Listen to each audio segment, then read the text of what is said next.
అయ్యప్ప స్వామి ఇరుముడి కర్నూలు జిల్లా మదికెర మండలం పెరవలి గ్రామంలో వెలసిన శ్రీదేవి భూదేవి సమేత శ్రీ రంగనాథ స్వామి దేవాలయం నందు శనివారం ఉదయం అయ్యప్ప స్వామి భక్తాదులంతా శ్రీ రంగనాథ స్వామి వారికి అభిషేకాలు అర్చనలు చేయించి ఇరుముడి పూజకు సిద్ధమయ్యారు.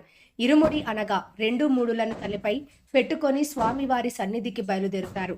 2 మూలల్లో ఒకటి ముందు ముడి అయ్యప్ప స్వామి పరమార్థం, రెండవ ముడి స్వార్థం. అయితే అయ్యప్ప స్వామి పురాణాలు కథలు వింటే అయ్యప్ప స్వామి తన తల్లి ఆజ్ఞ మేరకు పులిపాలు అడవిలో తేవడానికి వెళ్ళడానికి ఎర్రమెర నుండి బయలుదేరినప్పుడు అడవిలో పాదయాత్ర చేసినప్పుడు క్రూర మృగాల మధ్య ఇరుముడిని తన తలపై పెట్టుకుని బయలుదేరుతాడని పురాణాలలో చెప్తారు. అందుకే అయ్యప్ప స్వామికి ఆవు నెయ్యి అంటే చాలా ఇష్టం కాబట్టి మాల వేసిన ప్రతి అయ్యప్ప భక్తుడు ఇరుముడికి వెళ్ళేటప్పుడు కొబ్బరికాయలు నీరుని తీసి ఆవు నెయ్యిని అందులో నింపి ఇరుముడి కట్టుకొని స్వామివారికి బయలుదేరారు.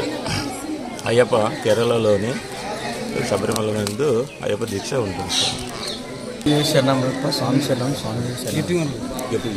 పెరవలి భక్త బృందం ఈ దినము ఇరుముడి కట్టుకుని శబరియాత్రకి బయలుదేరుతుంది. ఇందులో చాలామంది పెద్ద ఎత్తున భక్తాదులు పాల్గొని జయప్రదం చేస్తున్నారు.